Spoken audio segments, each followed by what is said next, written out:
आज हम बात करेंगे इंडिया और रशिया के उस नए मिलिट्री एग्रीमेंट की जिसे रशिया ने अपने स्टेट डूमा में पास करने के लिए भेजा है। और अगर सब कुछ सही रहा तो इंडिया की नेवी और एयरफोर्स आसानी से रशिया के पोर्ट्स और एयरफील्ड्स का इस्तेमाल कर सकेगी। और सबसे बड़ी बात यह है कि यह समझौता सिर्फ ड्रिल और ट्रेनिंग तक सीमित नहीं रहेगा, इसमें ह्यूमैनिटेरियन असिस्टेंस और आपदा राहत जैसे काम भी शामिल होंगे। मतलब अगर इंडिया में फ्लड आए या रशिया में कोई नेचुरल डिजास्टर तो दोनों देश एक दूसरे की मदद के लिए तैयार खड़े रहेंगे। और ये सब कुछ होगा पुतिन के इंडिया दौरे के दौरान। यानी दोस्ती का ये नया चैप्टर सिर्फ कागजों में नहीं बल्कि एक्शन और ऑपरेशन में भी नजर आएगा। तो सवाल उठता है, क्या ये सिर्फ एक मिलिट्री एग्रीमेंट है या फिर इंडिया और रूस की दोस्ती का नया चैप्टर? और क्या इससे इंडो पैसिफिक और आर्कटिक में भारत का दबदबा बढ़ेगा? ये सारी बातें आज विस्तार से इस वीडियो में। नमस्ते, जय हिंद, मैं हूं ऋषि सिंह और आप देख रहे हैं हमारा खास शो विस्तार से।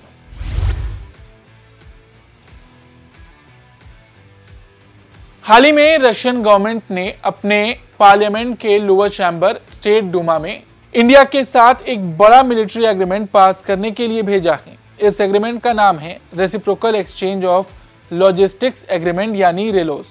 नाम लंबा है लेकिन इसका मतलब बहुत आसान है। इंडिया और रशिया की सेनाएं, उनके वॉरशिप और एयरक्राफ्ट अब आसानी से एक दूसरे के देश में जा सकेंगे और एक दूसरे का सपोर्ट ले सकेंगे। आसान शब्दों में कहें तो अगर इंडिया की नौसेना कोई ड्रिल या ट्रेनिंग करना चाहती है तो रशिया के पोर्ट्स का इस्तेमाल कर सकती है, और वहीं रशिया की नौसेना भी इंडिया के पोर्ट्स में आकर अपनी ट्रेनिंग कर सकेगी। ये मतलब इस समझौते से ये चीजें आसान हो जाएगी। इसके अलावा ये समझौता सिर्फ ड्रिल तक सीमित नहीं रहेगा, इसमें ह्यूमैनिटेरियन असिस्टेंस यानी आपदा और राहत के काम भी शामिल हैं। जैसे कि अगर इंडिया में फ्लड आता है या रशिया में कोई नेचुरल डिजास्टर होता है तो दोनों देश एक दूसरे की मदद कर पाएंगे। पोर्ट्स में refuelling, medical support, ship repairing जैसी चीजें भी आसानी से हो सकेंगी।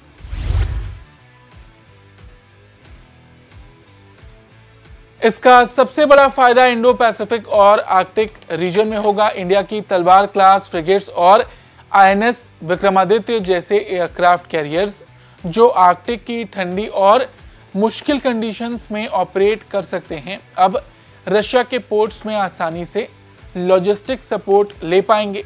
मतलब इंडिया का दबदबा इस रीजन में और बढ़ जाएगा। इसी तरह रशिया की नौसेना भी इंडिया के पोर्ट्स पर आ सकेंगी। और इससे अगर स्ट्रैटेजिक नजरिए से देखा जाए तो ये चीन और बाकी देशों के बढ़ते प्रभाव के खिलाफ बैलेंस बनाने में काफी मदद करेगा। अब इस समझौते की पृष्ठभूमि की बात करें, ये एग्रीमेंट मॉस्को में 18 फरवरी 2025 को साइन हुआ था। इंडिया के राजदूत विनय कुमार और रशिया के तत्कालीन उप रक्षा मंत्री अलेक्जेंडर फोमिन ने इसे फाइनल किया था और अब इसे रशिया की संसद में पास करने के लिए भेजा गया है ताकि ये औपचारिक रूप से लागू हो सके। रशियन मीडिया के रिपोर्ट्स के मुताबिक ये एग्रीमेंट दोनों देशों की मिलिट्री कोऑर्डिनेशन और आपसी सहयोग को आसान बनाएगा। Ports, airfields, drill, medical support, refuelling सब कुछ अब एक नोटिस देकर हो सकेगा। इसका मतलब दोनों देश बड़े मिलिट्री ऑपरेशन या इंटरनेशनल मिशन में आसानी से साथ काम कर सकेंगे।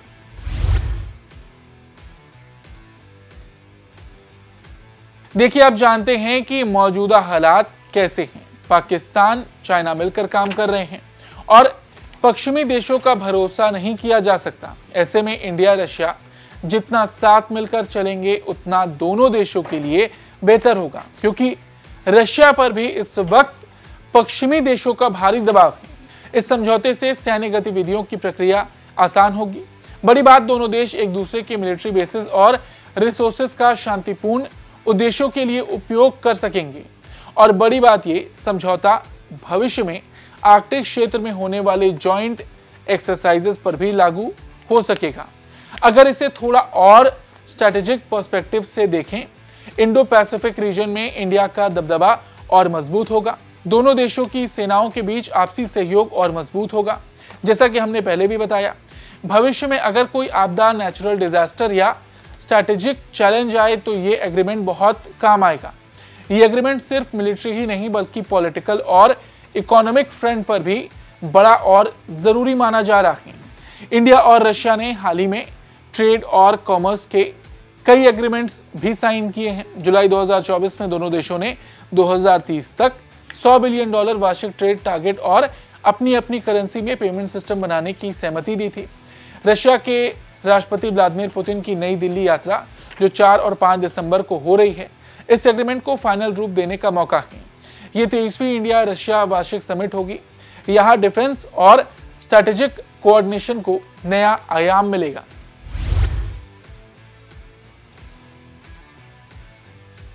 और देखा जाए तो तमाम दबाव के बीच ये एग्रीमेंट इंडिया और रशिया की दोस्ती का नया चैप्टर है। ये दोनों देशों की स्ट्रेटेजिक, मिलिट्री और टेक्निकल पार्टनरशिप को नया रूप देगा।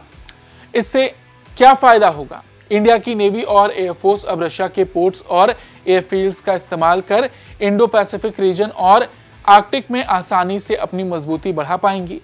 रशिया की नौसेना भी इंडिया के पोर्ट्स में आएंगी। इससे स्ट्रैटेजिक बैलेंस बढ़ेगा।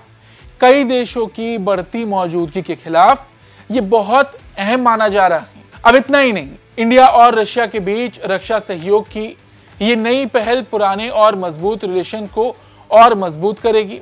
इससे पहले भी दोनों देशों ने कई बड़े डिफेंस डील्स किए। इसमें S-400 air defence system, BrahMos missile और AK-203 राइफल का संयुक्त प्रोडक्शन शामिल है।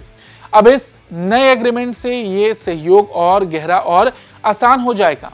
खास बात यह है कि इंडिया को और S-400 एयर डिफेंस सिस्टम मिलने की उम्मीद है, यानी एयर डिफेंस सिस्टम में इंडिया की पावर बढ़ेगी। ये समझौता 2003 से चल रहे India Russia inter governmental commission के तहत मिलिट्री टेक्निकल कोऑर्डिनेशन को नया लेवल देगा। तो देखा जाए तो ये सिर्फ एक समझौता नहीं बल्कि इंडिया रशिया दोस्ती की नई इबारत है। दोनों देशों के बीच मिलिट्री और स्ट्रैटेजिक पार्टनरशिप को ये नया लेवल देगा। इंडो पैसिफिक रीजन और आर्कटिक में इंडिया का दबदबा बढ़ाएगा और ग्लोबल लेवल पर दोनों देशों की मौजूदगी को और मजबूत करेगा। तो दोस्तों, ये था इंडिया और रशिया के बीच दोस्ती का नया चैप्टर। ये सिर्फ एक डिफेंस एग्रीमेंट नहीं होगा बल्कि दोनों देशों के लिए स्ट्रैटेजिक, मिलिट्री और टेक्निकल टाइज को नया आयाम देने वाला होगा। इस समझौते से इंडिया को बढ़त मिलेगी और दोनों देश और करीब आएंगे और इससे दोनों देशों की सेनाओं को भी काफी बढ़ावा मिलेगा। फिलहाल आज की इस खबर में इतना ही। आपको ये खबर कैसी लगी कमेंट करके जरूर बताएं और अगर आपको ये शो पसंद आ रहा है तो हमारे चैनल को सब्सक्राइब जरूर करें ताकि सोमवार से शुक्रवार आप ये खबर देख पाएं। धन्यवाद।